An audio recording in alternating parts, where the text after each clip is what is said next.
This is Channel 9 Eyewitness News this morning. Coverage you can count on.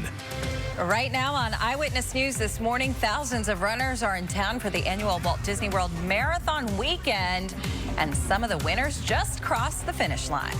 Yeah, we had some heavy downpours over those parks early this morning. Some wet runners. I'm tracking a fast-moving line of rain. Plus, 3 people from Marion County for their role in the January 6th attack at the Capitol 3 years ago. Good morning to you. It is Sunday, January 7th. I'm Carla Ray, and your time right now is 8 o'clock. Thanks for waking up with us this morning. If you're just waking up, don't worry.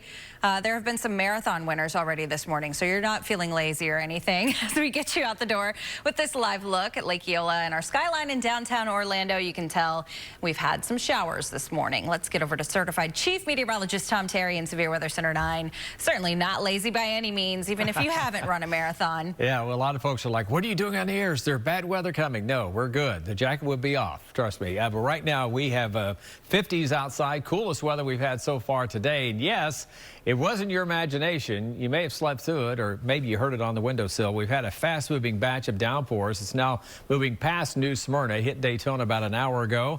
Titusville, Merritt Island, no lightning out of this, but a decent downpour east side of Orlando, 417 corridor, Lake Nona, the airport, down toward Kissimmee, St. Cloud. It's already passed through the attractions over here, including a pretty good downpour for the race over at Disney. So Future Track keeps these showers quickly moving through by around 9 o'clock, 10:30 at the latest.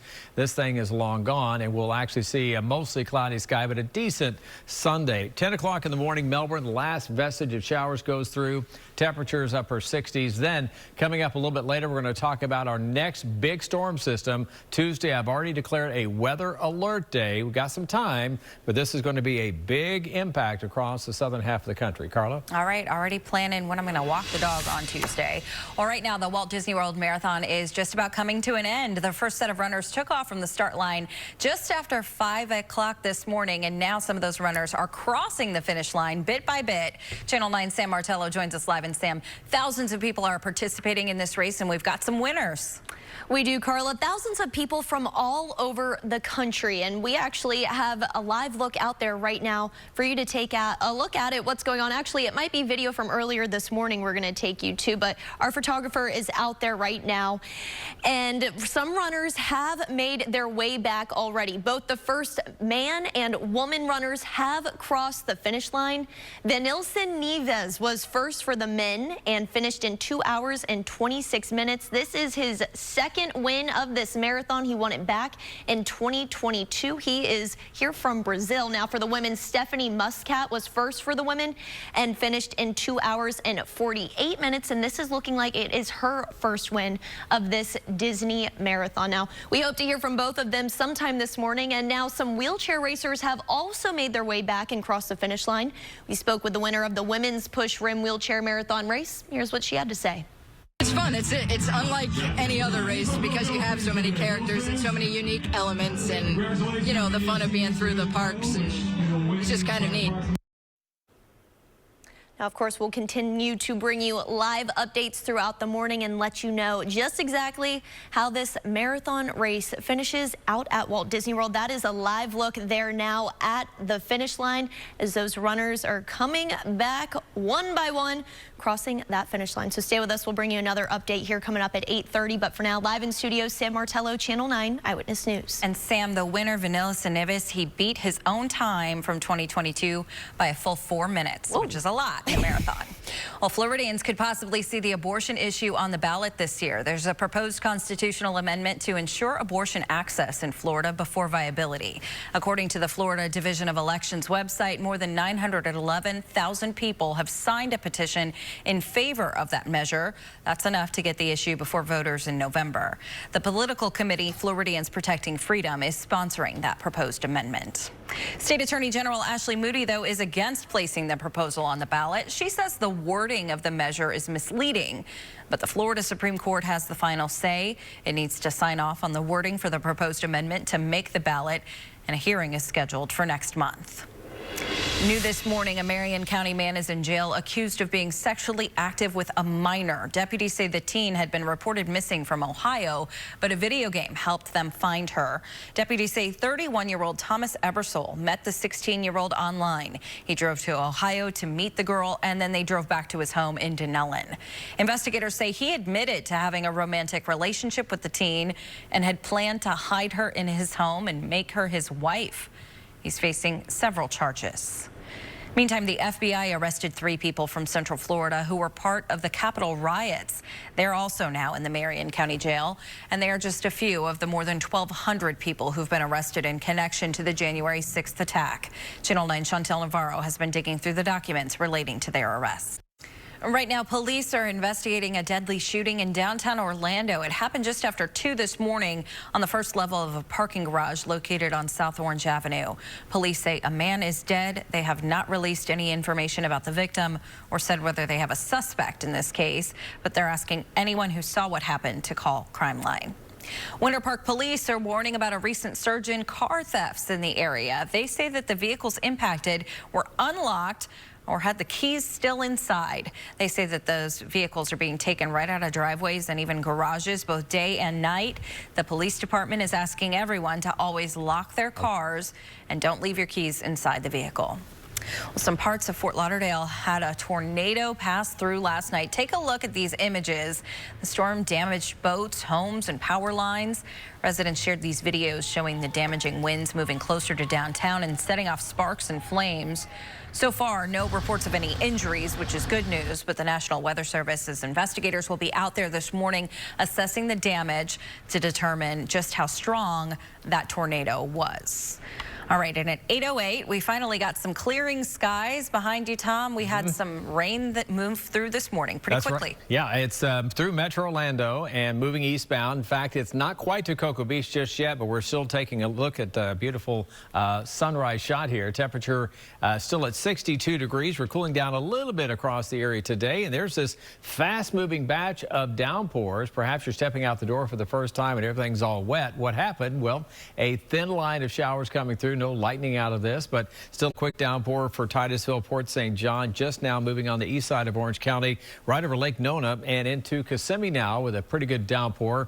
And the farther south we are, we're kind of getting lined up along with the batch of rain. So it was a quick hitter in Orlando. It'll last a little bit longer along our Brevard County coast because you're kind of lined up with more downpours to your west. But overall, generally between now and around 10 a.m., the rain moves east and offshore. By the afternoon, we get peaks of sun. It'll still be humid after, of course, the rain coming through.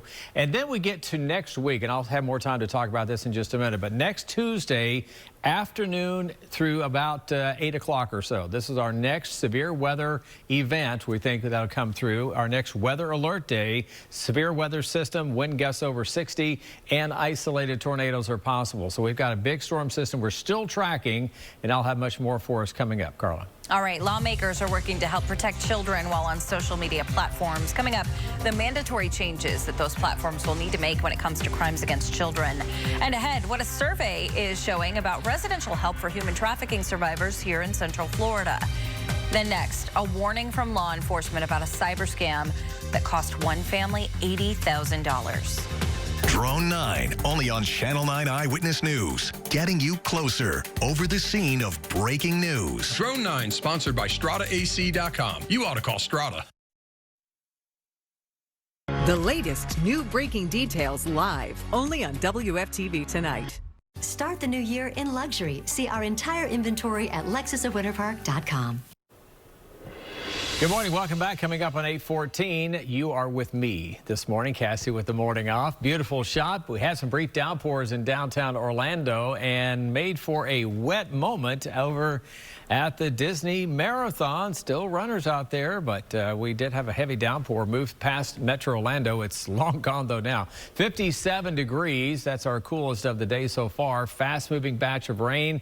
Our old front that brought the tornado down toward Fort Lauderdale. They're doing a survey today to find out how strong it was, but either way, this is just a little batch of rain on the north side of that. They came in overnight from the Gulf and still bringing a quick downpour to Titusville, Port St. John, and Rockledge. I say quick, about 15 minutes maybe or so of a pretty decent little downpour here. But the farther south we go, we're kind of getting lined up here with the showers. It was kind of north to south. Now it's kind of leaning over a little bit. So the rain will last a little bit longer here for Kissimmee, St. Cloud, and over along the coast because you get those repeat customer showers. But overall, we're pretty much dry for Metro Orlando, albeit a humid start to the day. Between now and 10 o'clock, the rain moves east and offshore, giving us peaks of sunshine and temperatures back into the 50s overnight tonight.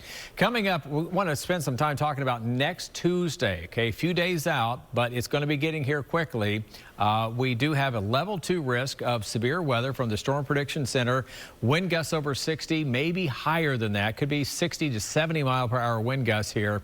And tornadoes are possible with this. The timing late afternoon through the early evening. So this is going to be our next weather alert day, and we'll be focusing more on this as we get closer. But I think damaging winds will be the main threat from this. Can't rule out a tornado or some hail since we're in January. It's colder in the upper atmosphere. It's easier to get the larger hailstones to form with this, and some heavy downpours, but it will be a fast-moving storm system. And let me jump ahead. Monday looks pretty quiet. Here's Tuesday, 3:15, moving into Marion County, and you can see this long line of showers and storms. This will be a squall line coming through, potentially severe. We could have a severe thunderstorm, probably more likely a tornado watch issued for this time period, but by Tuesday evening around 8:15, we'll see things quieting down. 7-day forecast, weekend always in view. Our next weather alert day Tuesday. After a brief shower this morning, though, we've got a couple relatively quiet days for outdoor plans, and then next week it looks beautiful after those storms.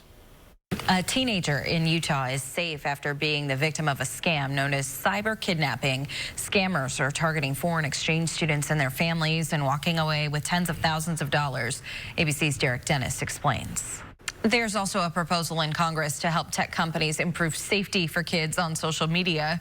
It's called the Report Act, and it would allow social media platforms to keep content related to child exploitation investigations for up to a year. Right now, they can only keep those for 3 months. It would also make it mandatory for platforms to report crimes involving federal trafficking and enticement of children. Making that a mandatory reporting requirement will not only help us provide services to all of those children, but it also will enable those reports to go to law enforcement. The Report Act passed the Senate with bipartisan support last year. There's also a similar bill up for discussion in the House. It was a scary moment for passengers on a flight headed from Alaska, and now some Boeing planes are being grounded for maintenance. Coming up, we're hearing from passengers who say the scare felt like a life or death situation. Here's today's local steals and deals. Thousands of runners are at Disney's theme parks this morning for the annual marathon. Up next, we're taking you out there as each set of runners hit the trails for miles. Now tracking a few showers coming through in the next few hours, then a big storm system on the way for Tuesday.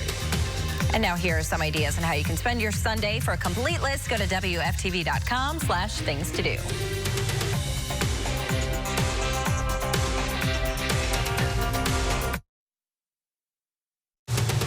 This is Channel 9 Eyewitness News this morning. Coverage you can count on. The highly anticipated Walt Disney World Marathon is wrapping up as we speak. Thousands of people have traveled from all over the world here to Orlando just to be a part of it. We've got those winners that crossed the finish line within the last hour.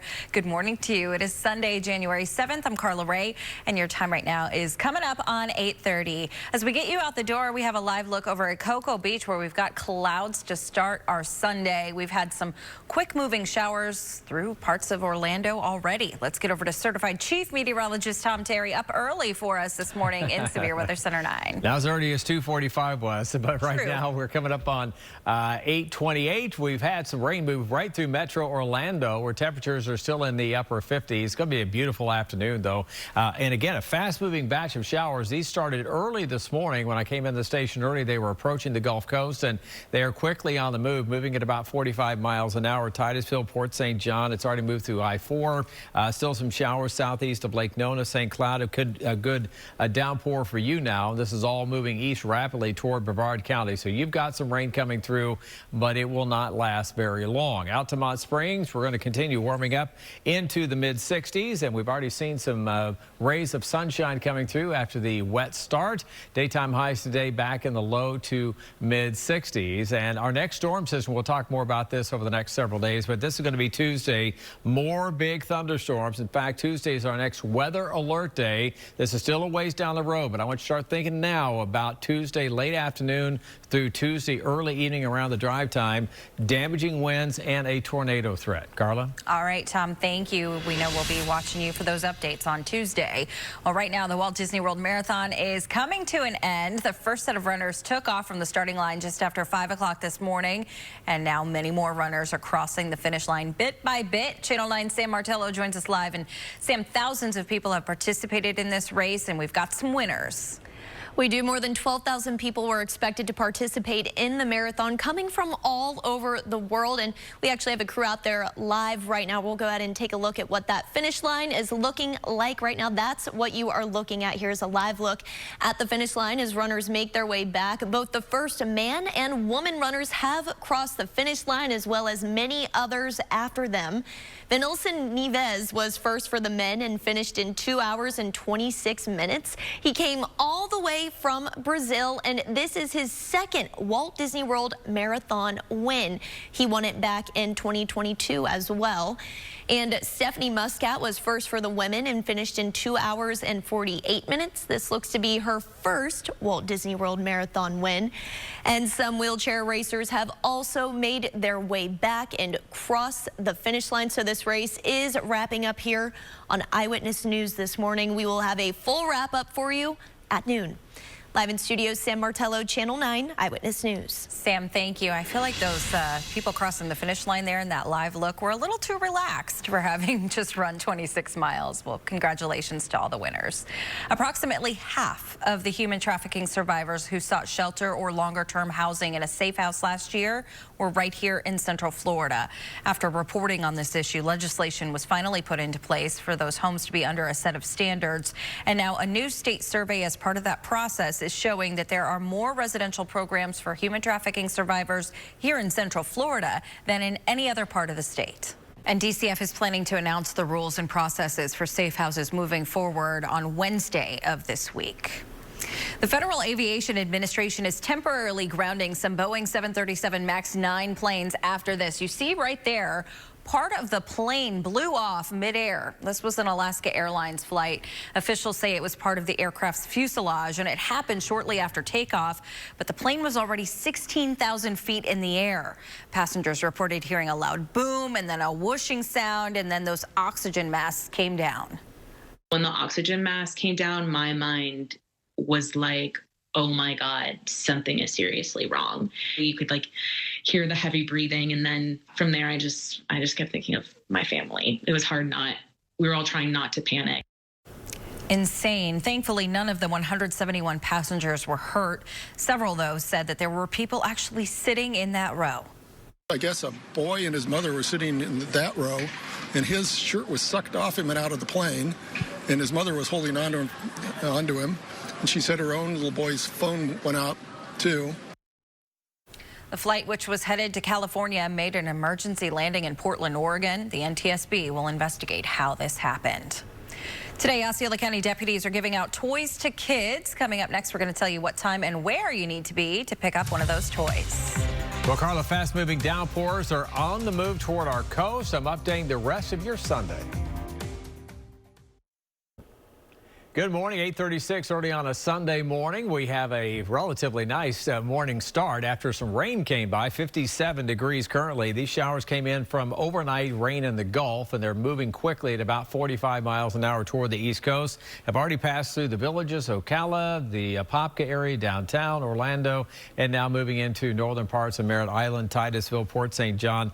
And these showers are going to last a little bit longer now here to our south because they're kind of lined up a little more east to west, so that's going to bring some passing downpours for St. Cloud for about another 15 minutes, and eventually all of Brevard County about ready to get some downpours until around 10, and then we'll start to move it out. Altamont Springs, we're already getting some peaks of sunshine. Looks like a nice day. We're back in the 60s today. Tomorrow looks pretty good. Then Tuesday, big storm back here just south of Vegas. This is going to be a whopper coming through the Gulf Coast, and I've already declared Tuesday as our next weather alert day.